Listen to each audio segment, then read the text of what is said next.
Bueno, pues ya veis, buenos días, ya veis con qué facilidad cumplo, incumplo mi palabra. No lo terminé en la entrada anterior, ahora vamos a una entrada seguramente muy corta para poner fin a este capítulo y más o menos estaba haciendo un análisis de la situación en la que estamos o que estábamos, porque en fin son pensamientos encontrados a lo largo de muchos años, pero decía con respecto al tema de los costos de los imperios, que cuando los costes imperiales sobrepasan a los resultados obtenidos asfixiando la economía, ese imperio camina hacia su tumba histórica. Así ha sido siempre. Así cayó Roma y así cayó España. Y decía con respecto a España que veas el recorrido histórico de la España imperial, cuyo destino final lo siguió más la tesorería, la injusta representación en el Parlamento español de las colonias, unos criollos, los hijos de españoles, que testaban la independencia de la metrópoli, las leyes tan protectoras a los indígenas que inmovilizaban en parte su ansia de dominios y de riquezas y de explotación de los indígenas, los impuestos, la distancia geográfica y la dificultad de las comunicaciones pesaron más que la incompetencia gubernamental, aunque esta tampoco puede decirse que fuese escasa. En cuanto a incompetencia oceánica, España hizo un trabajo magnífico, pero el genocidio no lo cometió España, que tuvo una ley de Indias desde el inicio. Lo cometieron los criollos cuando España salió de América y los ingleses en toda su aventura colonial.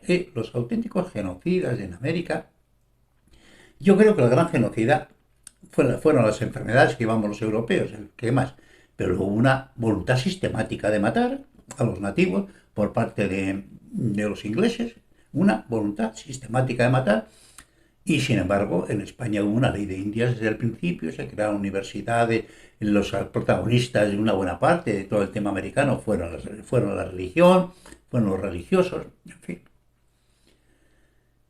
La ley de Indias, desde el inicio, lo que cometieron los criollos cuando España salió de América y los ingleses en toda su aventura colonial, eso fue el genocidio americano. Desde luego, sobre todo en América, en una buena parte no hubo genocidio en absoluto, salvo por las enfermedades, con los caribes, por ejemplo. Y Argentina. Argentina fue de una tremenda dureza con los indígenas. Bueno, ser indígena en Argentina era como un deshonor, una cosa tremenda. Los indígenas desaparecieron, pero vamos, desaparecieron. Mientras que hoy vas a México y lo que ves es una clase dirigente, despótica, ambiciosa, gobernando con mano de hierro a un mar de indígenas que es una auténtica vergüenza. Nosotros estuvimos a punto de ir a vivir a México y nada más bajar del avión y por los valles, por los barrios populares. Yo conocía México social por esto, por los hijos de Sánchez. Tenía más o menos una idea de qué iba esto, pero mi mujer cuando vimos por los barrios miseria por lo que pasamos, dijo, nos volvemos a España porque esto es una bomba, esto explotará en cualquier momento. Bueno, pues parece ser que no. Bueno, y entonces digo que véase las poblaciones indígenas en las colonias españolas y lo que queda de los nativos en Norteamérica, o el número de criollos, de mestizos, de cruce de razas que han quedado en la India y en el resto de los países que formaron parte del Imperio Británico histórico. Muy significativamente el comportamiento con los aborígenes y australianos o con el comportamiento moral de las guerras del obvio, perdón, las guerras del opio, unas guerras para proteger el contrabando de drogas. Exactamente igual, con el mismo soporte legal y moral, si Colombia se segura de ganar, declararse la guerra a Estados Unidos para defender su producción de cocaína. Bueno, lo que hizo Inglaterra con China, protegiendo el tráfico de opio, es exactamente lo mismo que si Colombia, sabiendo que iba a ganar, declararse la guerra a Estados Unidos para defender su producción de cocaína. Bueno, pues es una cosa muy divertida el pensar que ahora es un pueblo que no ha tenido ningún interés en cruzarse con los nativos en ninguna de sus colonias. Resulta que ahora en Inglaterra es difícil encontrar ingleses, porque han tenido una invasión de tal tamaño, sus antiguas colonias, de gente de color, de indios, de pakistaníes, de tal, que es una cosa absolutamente asombrosa. Y además en muy poco tiempo, yo empecé a viajar a Inglaterra allá por los años 60 Esto y todavía, en fin, veías en la Sitia el bombín y el paraguas, en fin, veías Inglaterra y luego de pronto, en años sucesivos, yo todos los años, pasaba una semana, unos días en Inglaterra todos los años, y vas viendo que aquí iba cambiando, cambiando, cambiando, cambiando. Ahora llevo muchos años sin ir, pero desde luego la transformación de la sociedad inglesa que yo fui fue una cosa tremenda. Bueno, y iguales o parecidos motivos pueden aducirse con la rebelión de las 13 colonias, origen de Estados Unidos. Y como es natural, España ayudó a la independencia de Estados Unidos para debilitar a Inglaterra, e Inglaterra ayudó a la independencia de las colonias hispanas para debilitar a España. Consecuencia final, los dos lo consiguieron. Los dos ganaron y los dos perdieron. Comenten siempre presente, conviene recordar que históricamente el valor disuasorio de un arma es directamente proporcional a la voluntad y a la decisión de la mano que la empuña. Esa es justa la explicación de la razón por la que un perro de 30 kilos pueda abatir a un hombre de 80 kilos, la ferocidad y la determinación. Comillas, la justicia sin fuerza es irrisoria, la fuerza sin justicia es tiranía. Pascal. Y la injusticia es la madre del odio, de la ira y de la venganza. Hoy parece que estemos armados solo con armas inofensivas, la más peligrosa situación por falta de coherencia y pensamiento firme en la defensa imperativa de los valores que conforman nuestra civilización. Nosotros somos los más peligrosos para nosotros mismos y para nuestra civilización. Y prueba de nuestra decadencia moral e intelectual es la situación del narcotráfico que de tal forma está socavando nuestras sociedades a nuestros jóvenes que puede considerarse como una guerra sucia y encubierta y además con algunas naciones protegiendo y participando en el infame tráfico como un medio más para debilitar nuestras entontecidas sociedades. Y lo mismo está sucediendo con la permisividad de las agresiones continuadas de los islamistas. En cualquier caso, afortunados somos todos de que tal concentración de poder militar esté en manos, es decir, la OTAN, esté en general en manos de sociedades democráticas donde la reflexión moral, en contadas ocasiones, a veces, pueda ejercerse incluso contra los intereses nacionales de los países participantes y donde el juicio moral pueda ejercerse en las urnas contra los abusos del sistema. Y que la ONU pueda ejercer algún mínimo control sobre las locuras del mundo. En última instancia, la civilidad no es otra cosa que un patrimonio moral compartido, un patrimonio siempre en aumento por la reflexión moral continuada del hecho relacional humano. Cabe destacar la ausencia de conflictos armados entre las sociedades democráticas. Pero no debemos olvidar que la OTAN no es la total del mundo, que en el exterior de ese círculo de riqueza, de democracia y de civilidad quedan la mayor parte de las naciones y que otras muchas culturas humanas y donde no llega el poder militar llegarán los fanatismos, los enquistamientos culturales, el odio y el resentimiento de los excluidos del banquete. Roma, China y la mayor parte de los imperios de la historia humana no perecieron ante civilizaciones superiores ni más instruidas, ni más ricas, ni más poderosas. Perecieron en la lucha extenuante contra el resentimiento de los excluidos y en la descomposición egoísta de sus propias sociedades por agotamiento propio, que finalmente propició que fueran destruidas por bárbaros infinitamente menos civilizados y preparados que ellos. El individuo individual colectivo es la muerte de las naciones, lo repito. El individualismo individual colectivo egoísta es la muerte de las naciones. La OTAN ha demostrado ser en el tiempo una organización que ha superado mucho el simple concepto de defensa militar para la que fue creada, un paraguas defensivo, propiciando una ligazón importante entre sus miembros y sus culturas y constituyéndose de hecho en un pujante comunidad de intereses. Su preámbulo y 14 artículos, en uno de los cuales asume la preeminencia de la Carta Fundacional de las Naciones Unidas y su colaboración con las relaciones del Consejo de Seguridad, son un compendio de buenas intenciones en la búsqueda de protección conjunta de estabilidad, libertad, desarrollo y valores democráticos, resolución pacífica de los conflictos, orden jurídico y cooperación económica entre sus miembros. Un ideario de fácil asunción. La utopía realizable para garantizar la seguridad y el orden del mundo desde el punto de vista militar podría ser la extensión del pacto de la OTAN a todos los países del mundo, de modo que todas las fuerzas militares de todos los países quedaran integradas en una cadena de mando cohesionado, imposibilitadas, por tanto, por las acciones militares unilaterales. Los conflictos entre las naciones serían derivados, por tanto, al orden jurídico, con capacidad militar conjunta para imponer las resoluciones que tal instancia sean declaradas de obligado cumplimiento. Quedaría solo una labor de policía. Acotado el terreno de juego por este sistema, todos los estados aprenderían rápidamente que en adelante la relación entre las naciones obligatoriamente tendría que transcurrir de una manera absolutamente distinta. Conseguiríamos dos objetivos máximos en relación a los seres humanos y en relación entre las sociedades humanas: seguridad y orden. Seguridad al quedar bajo la responsabilidad colectiva, las armas de destrucción masiva y el uso de la fuerza. Orden por la propia lógica del nuevo orden constituido, al tener todos los países instancias donde presentar sus querellas y donde podrán ser estudiadas y resueltas imperativamente. Una decisión ponderada y razonable. Las diferentes percepciones de la realidad entre naciones enfrentadas tendrán una definición imparcial o al menos cercana a la imparcialidad en ese antiguo pensamiento de que una sentencia se acerca a la justicia cuando ambas partes se sienten igualmente lesionadas en sus pretendidos derechos. La actual OTAN, con muy pocas incorporaciones más, como Rusia, China, India, si fuéramos capaces en la humanidad y en el mundo y en su orden y su defensa y la permanencia y desarrollo de la humanidad, como es nuestra obligatoria casa común y común destino, podrían de ser de facto el ejército del mundo y organizar imperativamente un orden mundial, una democracia universal imperativa, con una única constitución basada en la ética, razón y derecho, que evite nuestra vergüenza colectiva de tantos degradantes y sangrantes conflictos que asolan a esta dolente humanidad y la permanencia de tantos degradados y degradantes sistemas despóticos de gobierno que miserabilizan a sus sociedades y ensucian a la humanidad completa. El mundo está globalizado y los terrorismos y las locuras religiosas, ideológicas y económicas y sociales también. Han dejado de ser un tema local y ahora es un tema global que necesita respuestas globales. Han dejado de pertenecer a las convulsiones esporádicas nacionales y son convulsiones que afectan a la humanidad entera.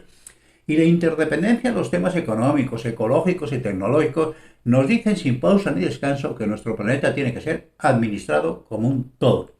Naturalmente, una propuesta de este nivel de envergadura y de este nivel de complejidad asociativa no es un tema de un día y ni tal vez de una o de varias generaciones, ya que las realidades subordinadas a esta decisión podrían producir un terremoto de incalculables consecuencias que dinamiten gran parte de las sociedades actuales.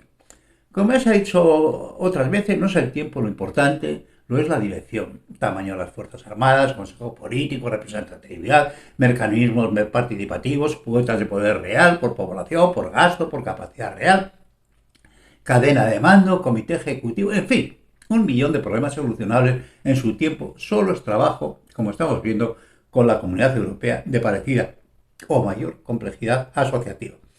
Lo que sí es posible mañana es el preacuerdo, el acuerdo de intenciones, el pacto de subordinación compartida y el control colectivo de las armas de destrucción masiva, quedando estructuralmente los ejércitos como están y con una configuración de futuro a diseñar por los especialistas de todas las sociedades humanas que puedan aportar sus conocimientos a este planteamiento.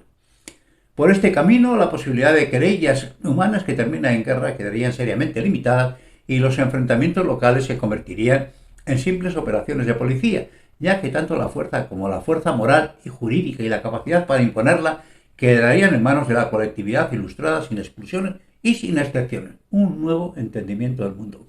¿Queréis utopías pacifistas? Esta es una utopía pacifista.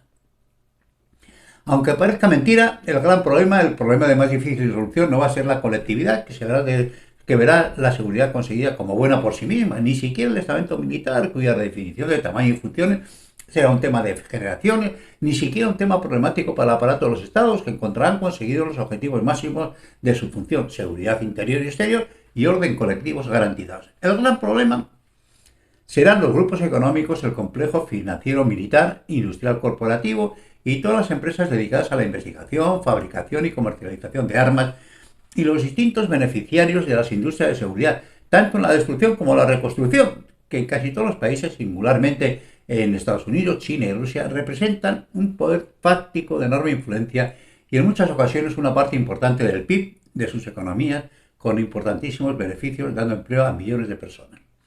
La guerra en este mundo loco en que vivimos, la preparación para la misma, la industria de la defensa, la costosa equipación de las Fuerzas Armadas y sobre todo la propia guerra es el más gigantesco negocio del mundo. Y la reconstrucción de los países asolados por la guerra, el mayor negocio.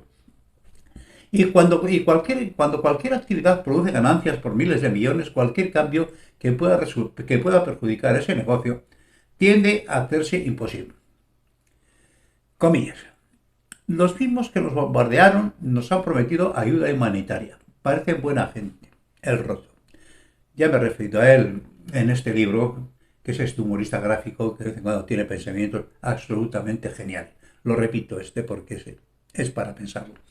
Los mismos que nos bombardearon nos han prometido ayuda humanitaria. Coño, pues parecen buena gente.